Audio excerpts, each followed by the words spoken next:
la ciudad no despertado del todo.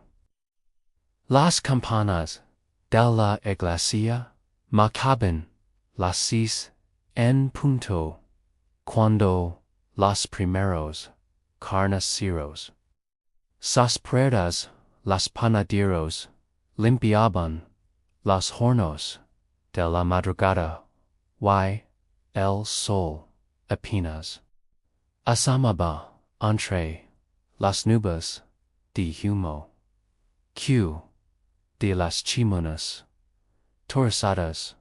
El invierno se airs, y aunque el calendario primavera, el viento con soplar helado entre los callejones, haciendo que los perros callejeros se enroscaran cerca de la oscura de basura tibos de basura tiboyas. Los calles a pan quemado y orina vieja y en medio de todo es caminaba una niña descalza con un pañuelo en el cabello y una mirada que no a su edad se llamaba Alma. Su vestido era una mezcla de remindos, parches y mancas viejas, cas solo vendajes sucios las lagas, cas una mezios hab a una mezcla namido y esperanza que el alma ocho ecos aunque su cuerpo decis estaba delgada, no de forma natural, sino con la delgadez de quien ignora el hambre para seguir respirando. Esa mañana, Alma tenía un objetivo, no buscaba limosna. En lugar para dormir, solo buscaba leche, no era para ella, era para su hermano, un bebé, tenía fiebre, lloraba toda la noche. Su madre había muerto semanas atrás, el padre nunca estuvo. Y la anciana que los cuidaba, una vecina que apenas podía sostenerse en pie, solo les daba cada aguardo y oraciones tristes. Alma había intentado todo. Pero nadie la fiaba, nadie la regalaba, nadie veía. Y entonces vio el carro estacionado justo frente a la tienda de comestibles más cara de la plaza, un carro elegante, a medio terminar. Abandonada allí, como si el dueño la hubiese dejado olvidado por un momento, de madera barnizada y ruedas grandes, tirado por dos caballos blancos. Dentro, sobre la banca del conductor, una botella de vidrio con leche fresca. Alma no pensó, no planeó, solo sintió. Y carrió, tomó la botella con manos temblorosas, la abrazó contra el pecho como si fuera un tesoro, y se dio media volta para correr. Pero no llegó a dar 2 pasos. Una mano como garra la atrapó del brazo.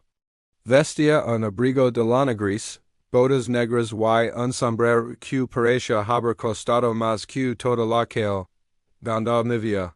La levantó como si fuera un saco de basura. Y la arrastró de regreso hacia el carro, ladrona. Gritó una voz profunda, llena de rabia, el hombre que lo sujetaba era enorme. Pero eso te da derecho a robar, de tomar lo que no es tuyo. Se llamaba Don Rafael Montero. Y era dueño de media ciudad, pobre, sí. Rugió el maestro, sacudía a la niña frente a los mirones. Alma no respondió, solo apretó la botella contra su pecho. Y bayo la mirada, miram cuando te hablo, trono el. Y lazarando, ano de los transeuntes intentó intervenir. Y solo una niña, pero Montero lo fulminó con la mirada. Y en robo es en robo. Si empezamos a perdonar esto, mañana van a entrar en nuestras casas mientras dormimos, Alma no entendía todas esas palabras. Pero si entendía el odio. Y el miedo, y el frío de la botella apretada contra su pecho. Entonces, los caballos hicieron algo extraño, se agitaron. Bufrin, y no de ellos el de la izquierda, más joven, de ojos oscuros, golpeó el suelo con fuerza, Montero se giró. Tranquilo, Fénix, no pasa nada, pero el caballo bufa de nuevo. Y esta vez el otro, el mayor, llamado Bronze también, se agitó. Los cascos rechinaban sobre el empedrado, y el carro tembló. La gente empezó a murmurar, mira cómo se agitan. Nunca los había visto así, como si no les gustara lo que está pasando. Montero apretó los dientes, y tiró a la niña al suelo. No voy a llamar a la policía, escupió, pero te vas a arrepentir. Se dio media vuelta, tomó las riendas, pero los caballos no se movieron. Vamos. Ordeno, nada. Fénix, Bronze, adelante, los animales lo miraron. Pero no avanzaron, Montero les dio un latigazo al aire. Y few entonces cuando sucedió, Fénix se giró de lado. Y colocó su cuerpo entre Alma y él, Bronze lo imitó, quedaron frente a frente. Como un muro vivo, como una declaración, y entonces. Ambos se inclinaron, ligeramente, como si hicieran una reverencia. A ella, a la niña. Alma abrió los ojos. La botella no estaba en sus brazos, sus labios temblaban. Pero esta vez, no de miedo, sino de algo nuevo. De algo que jamás había sentido. Protección, la gente se quedó en silencio. El momento era irreal. Los caballos, altos, nobles, entrenados para obedecer, se negaban a avanzar, se negaban a castigar, se negaban a ignorar. Y entonces, un anciano entre la multitud. Hey, cosas que los animals sienten, que los humanos han olvidado. Don Rafael Montero bajo de su carro, frició el, sino, se acercó a Fénix. Lo miró a los ojos, y algo en su interior. Se quebró, no por miedo, sino por una verdad que no sabía que tenía dormida. Y esa noche, Alma no volvió a su casa con las manos vacías. Volvió con la leche, con una manta, y con una historia. La historia dos caballos que vieron lo que nadie quiso ver, y que decidieron hacer algo. Aunque fueran solo animals, Don Rafael Montero no durmió esa noche. Y no era por remordimiento, al menos no al principio, era por rabia. ¿Cómo se atrevieron esos animals a desobedecerlo? ¿Cómo pudo aquella escuincla suya hacer que sus caballos, los mayores de toda la provincia, los más costosos, los más domados, se rebelaran ante el frente a toda la ciudad? Es día, su padre se había gritado. Y aunque nadie lo dio, todos lo vieron.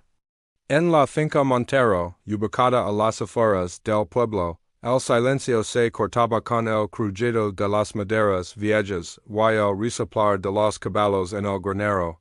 Fénix y Bronze estaban inquietos, no agresivos, solo atentos, como si esperaran que algo o alguien regresara. Montero los observa desde la puerta del establo, no tenía sombrero esta vez, en su abrigo elegante. Solo una copa de vino en la mano, y un gesto que mezclaba duda con curiosidad, que les dist, maldita mocosa, murmuró. Los caballos lo miraron, pero no responderán, no con palabras. Solo con esa mirada honda, noble, como si estuvieran más a la de su enojo, más a la del. En un rincón del pueblo mientras tanto, Alma cuidaba de su hermano.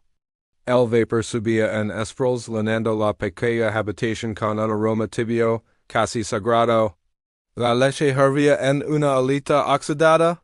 Su hermanito, un boltito fragile envuelto en mantis, dormía. Y ella no podía dar de pensar en los caballos.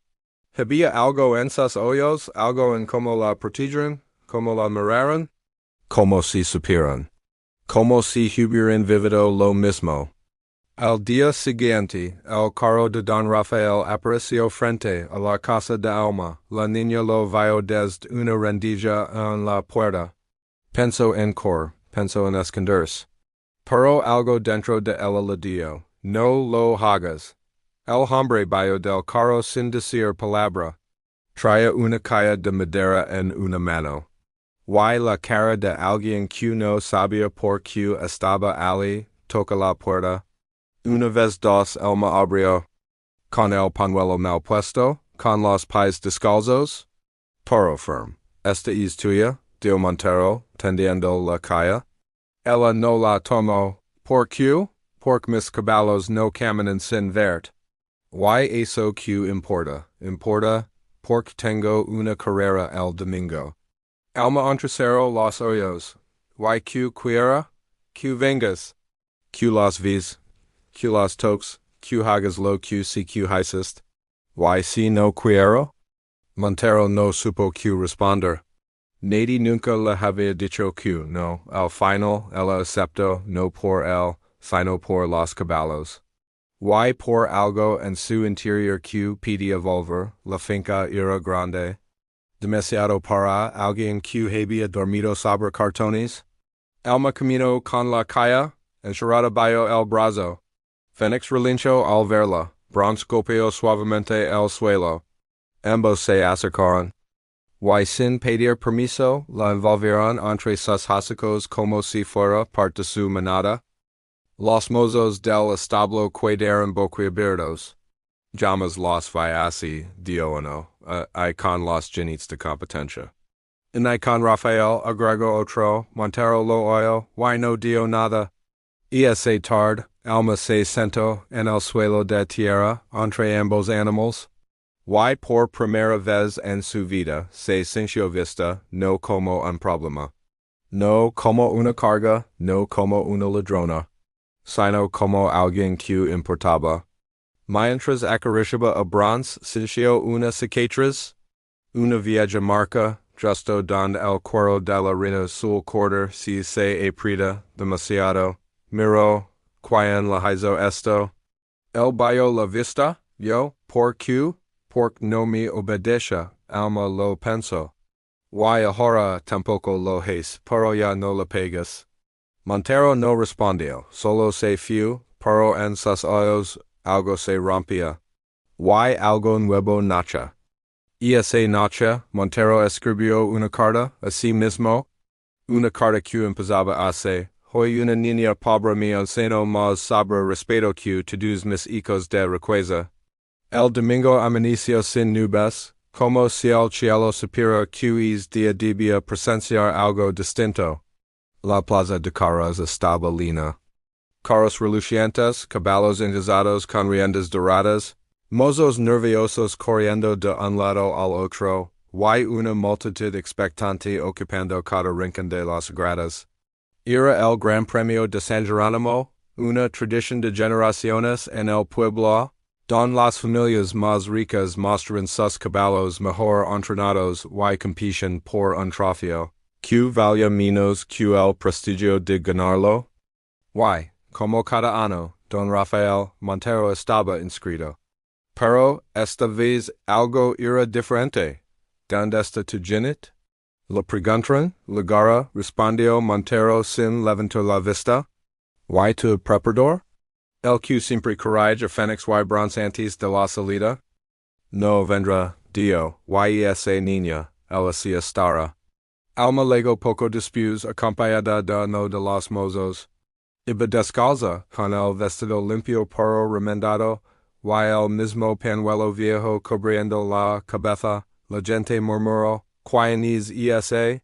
Una mendiga en el corral de carrera, la hija del nuevo entrenador. Paro nadie se atrevía a decirlo en voz alta cuando vi en que Montero la abre la puerta del corral sin decir una sola palabra. Alma camino hasta Fénix y bronce. Ambos relincharon con alegría al verla. Fénix frotó su hocico contra su hombro. Bronce bajó la cabeza para que ella pudiera tocarlo. Alma cerró los ojos. Y por un momento todo desapareció, los grados del público, las miradas duras, las reglas del mundo, solo estaban ellos. Tres seres que no necesitaban palabras. Van a dejar que ella esté allí adentro, se indignó uno de los organizadores. Esa niña tiene algo que ninguno de tus empleados conoce, respondió Montero. Y que es verdad. La carrera fue como siempre, intensa, veloz, ruidosa. Pero Fénix y bronce, volaron, no solo por fuerza, ni por velocidad, sino porque querían. Porque sentían que alguien los miraba de verdad. Porque sabían que esa niña en la vala no esperaba trofeos, solo que volvieran sanos. Y lo hicieron, ganaron, con holgura, con elegancia, y con dignidad. El público estalló en aplausos. Pero Montero no sonrió por la copa, sino por la escena que veo al bailar del carro. Fénix se acercó a Alma y se arrodilló, como hacen los caballos entrenados para que un niño monte, y bronce, hizo lo mismo. La niña los miró, sin entender, Montero habló. ¿Quieren que los montes? Puedo, yo no tengo derecho a decir que no. Entre los aplausos de ricos y pobres por igual. La imagen dio la vuelta al pueblo, una niña descalza montando dos caballos de campeonato sin riendas en la montura, y aunque la gente no lo supiera. Es fue el verdadero premio del día, esa noche, Alma volvió a casa, su hermano dormía, sano. Y en su mesa había comida, por primera vez en semanas, pan leche, y una nota, firmada por Montero. Ven mañana. Yo no como criada, ni como caridad. Ven como la única persona que mis caballos decidieron amar, Alma loro, pero no de tristeza, ni de miedo. De pronto. Lo eran. Loro como loren los que nunca supieron que podían ser importantes para alguien, y que la mañana siguiente fue distinta. No por el clima, ni por el canto de los gallos. Ni siquiera por el olor a pan caliente que salía del horno del pueblo. Fue distinta porque Alma se desperta antes que el sol. Y esta vez no era por hambre, ni por frío, ni por un hermano llorando. Era por quería estar allí, con ellos. Los mozos les hablaban en voz baja, pero los caballos no prestaban atención. En la finca, Fénix y bronce ya estaban despiertos. Se agitaban dentro del establo como si supieran que algo importante estaba por comenzar. Solo miraban hacia la puerta. Esperaban, a ella. Cuando Alma llegó, todos los caballos relincharon al mismo tiempo. Fue como una bienvenida. Como una ovación. Dona Matilda, la cocinera de la finca, con voz firme y corazón blando, la vio pasar por el patio central y murmuró, «Mira esa niña, ¿quién diría?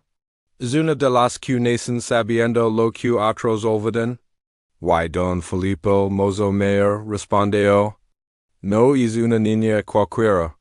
Don Rafael Montero estaba en su despacho, había dormido poco, no por insomnio. El otro era una carta escrita a mano que no había tenido valor de entregar sino por reflexión, solo Rafael. Tenía sobre la mesa dos papeles, uno era un contrato de compraventa de la finca. Cuando veo a Alma cruzar el patio, se levantó, tomó la carta y salió. Ella lo veo venir. Sonrió. ¿No es una obligación? Pero creo que es momento, masculino, pero no se asustó. Buenos días, Rafael, respondió. Ella asintió. ¿Qué es eso? Desconocido, le extendió el sobre. Es para ti alma lo abrio con cuidado, la letra era tosca. El remitente, Alma, no sé si leerás esto algún día, no sé si estás viva. Pero si lo estás, quiero que sepas que lo siento por haberme ido. Por haber sido cobarde. Por no saber ser tu padre. Hay semanas que sueno con caballos blancos y una niña con pañuelo, si eres ti, perdoname. Andres, Alma no loro, no de inmediato, solo veo la vista. Y se quedo quieta, Montero no dio nada, solo espero. Hasta que ella levanta la cabeza y pregunto leg, o anosh, no quiso cuidaros. Solo pidió que la entregara, dio que volvería. Cuando te quisieras, ¿quién te la dio? Un hambre. Los días siguientes fueron tranquilos, pero intensos. Me siguió yendo a la finca, no como invitada, ni como empleada, sino como parte de ella. Aprendió a limpiar herraduras, a curar pacuegas heridas, a leer las miradas de los caballos, y lo más importante, aprendió a confiar. En mediodía, mientras peinaba a Fénix, le dio en voz baja, a veces sueño con cor, no por llor, sino por el placer de sentir el viento. El caballo relinchó como si respondiera, cuando estés lista, correremos juntos. El pueblo hablaba, los niños querían conocerla. Los padres se preguntaban si era cierto todo lo que decían. Y algunos empezaron a enviar a sus hijos a la finca para que aprendieran, no a montar, sino a respetar, a sentir, a escuchar. Como hacía Alma. Una tarde llegó una carta oficial al despacho de Montero. La leo en silencio, y luego se rió. El Ministerio de Cultura quiere declarar la finca como patrimonio vivo. Por el trabajo que hacemos con los caballos y los niños. Trabajo. Pregunta Alma, sentada al pie de la escalera. El tuyo, dio, no, oh. Ella sonrió por primera vez sin esconder los dientes. Y en sus ojos brilló algo que no era miedo, sino esperanza. Y esa noche Montero reunió a todos, mozos, cocineros, alumnos y Alma, y decidido dejar la finca. Un murmullo general sacudió el ambiente, pero no se vendrá, todos callaron. Se convertirá en escuela, en refugio, en hogar para los que vienen de la calle, del abandono, de la herida. ¿Y quién la dirigirá? Preguntó Matilda. Montero miró a Alma. Ella, cuando esté lista. Alma lo miró con ojos abiertos.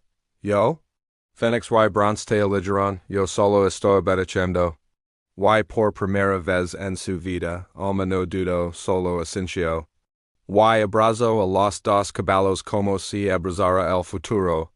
El aire era distinto esa mañana, no porque era más calor, o más frío, sino porque algo se senció. Cerca. Un cambio, un final, o quizás un comienzo. Alma lo supo al despertar, Fénix también, bronce no comió. Pinto, o pero que la seguía, desde que empezó en la finca, no se despegó de su lado.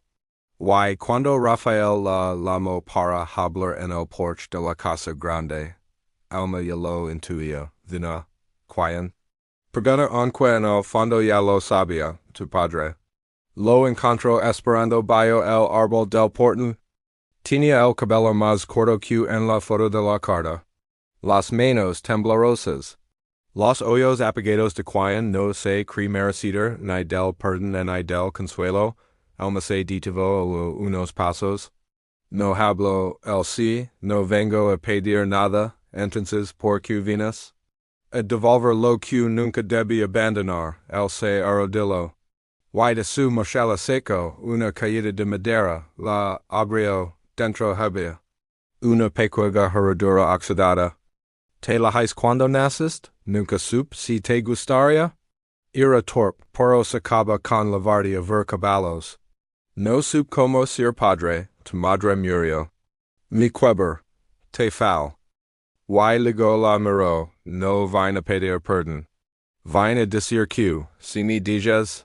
Quiero ser alguien a quien puedas volver a mirar sin dolor, Alma no respondió, pero no por rabia, I por miedo. Sino porque no dolía, se acercó, le tomó la mano.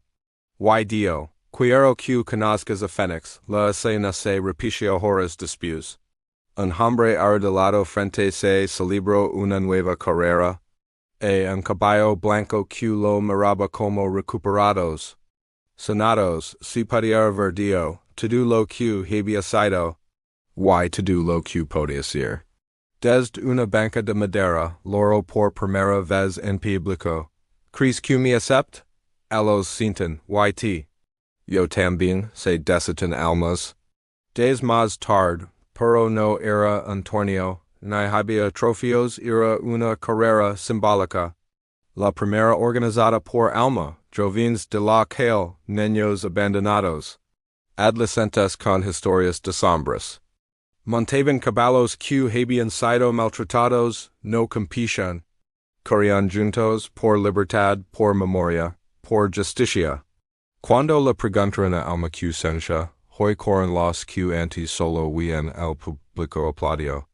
Rafael, el padre de Alma, aplaudió en silencio. Fénix y bronce literaron la carrera. Sin jinets, libres, salvajes y fieles. Como siempre deberán ser. Ecos después la finca fue rebautizada.